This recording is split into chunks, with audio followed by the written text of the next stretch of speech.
안녕하세요, 박셰프입니다.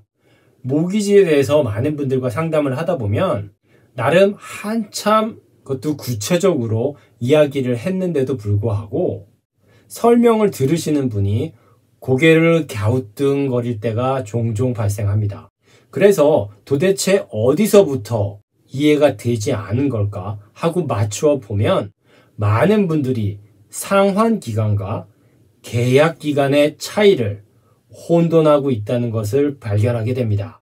돈을 빌렸으니 갚아야 할 상환기간이 있는 것은 당연한데 여기에 계약기간이 있고 게다가 이 계약기간과 상환기간이 서로 다르기에 혼돈이 될 수밖에 없는 것이죠. 사실 모기지 전문가에게는 너무나 쉽고 당연한 개념입니다. 이걸 모른다면 모기지 업무를 하면 안 되겠죠. 그래서 일반인들은 더 물어보기가 어렵습니다. 너무 당연하다는 듯이 사용하니 물어보는 것이 망설여지기까지 하는 것이죠. 그럼 오늘은 이 상환기간과 계약기간의 차이점을 보다 정확하게 이해해 볼까요?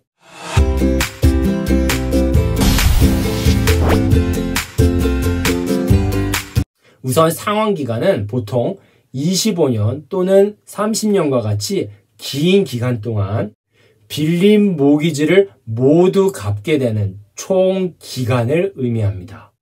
옆에 도표를 보면 모기지 56만 불을 빌렸을 때 상환기간을 25년으로 했느냐 아니면 30년으로 했느냐에 따라서 매달 지불해야 할 원금과 이자액의 차이를 확인하실 수 있습니다.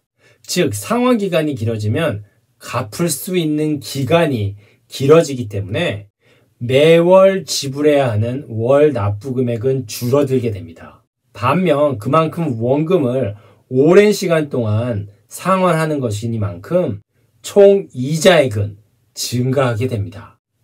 매월 월 납부금이 줄어들기 때문에 모기지를 빌린 사람의 부담이 줄어들기는 하지만 결론적으로는 은행의 이자 수익을 높여주는 결과를 초래합니다. 참고로 30년 상환기간은 20% 이상의 다운페이를 했을 때 가능하고 20% 이하로 다운페이를 했을 경우에는 25년까지만 상환기간이 적용됩니다.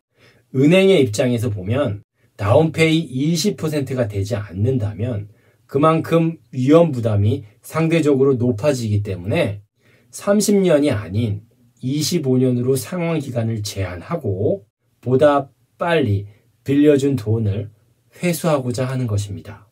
그런데 이렇게 25년, 30년 동안 한 은행과 거래할 필요는 없습니다. 아니, 필요가 없다는 것보다는 그래서는 안 된다고 말하는 것이 정확하겠습니다. 왜냐하면 이자율은 경제 상황에 따라 변화합니다.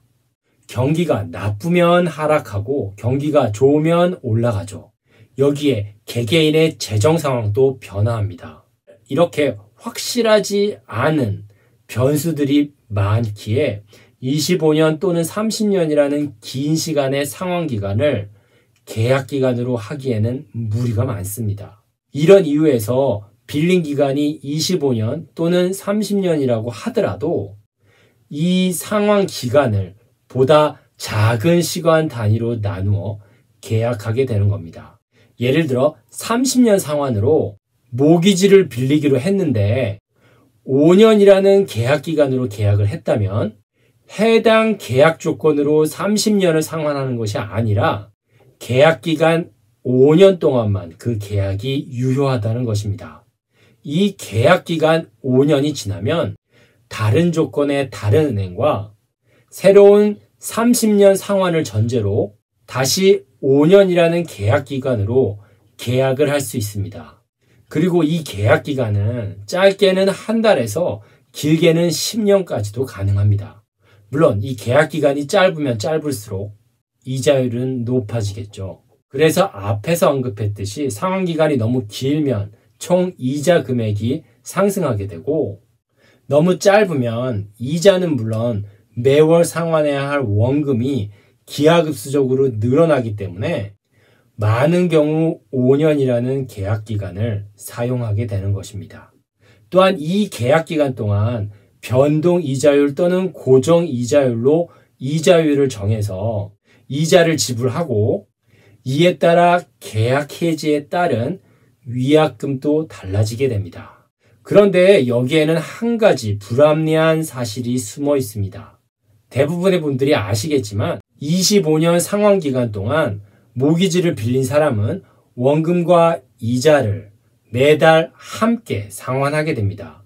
그리고 이때 모기지를 갚으면 갚을수록 원금 비율이 올라가는 만큼 이자 비율은 내려가게 됩니다. 이 그래프를 보면 처음에는 모기지 이자 비율이 높다가 시간이 지나면서 원금 비율이 높아지는 것을 확인할 수 있습니다. 가만히 보면 처음 5년 동안의 모기지 이자율이 가장 높음을 또한 확인할 수 있죠. 그러니까 5년마다 새롭게 계약을 하게 되면 가장 비싼 이자 비율이 적용되는 기간에 이자를 지불하는 결과가 됩니다.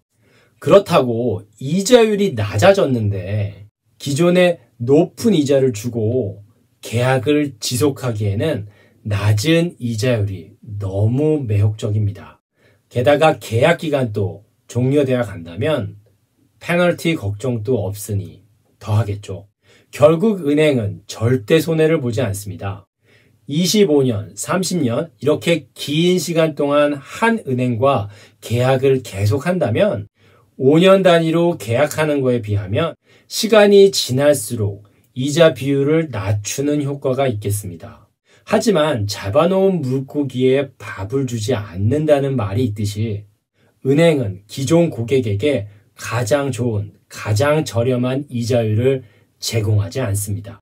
5년이 지나고 같은 은행과 재계약을 한다면 특별한 경우가 아닌 이상 모기지 시장에서 가장 낮은 이자율이 아닌 해당 은행에서 공시하는 이자율을 적용받게 됩니다. 이런 이유에서 우리는 모기지에 대해서 보다 정확하게 알 수 있도록 노력해야 합니다. 자, 이제 상환 기간과 계약 기간의 차이를 이해하셨나요? 별것 아닌 것 같지만 의외로 많은 것들이 숨어 있습니다. 아시는 만큼 챙겨가실 수 있습니다. 이 영상이 도움이 되셨다면 좋아요, 구독 부탁드립니다. 지금까지 박셰프였습니다. 감사합니다.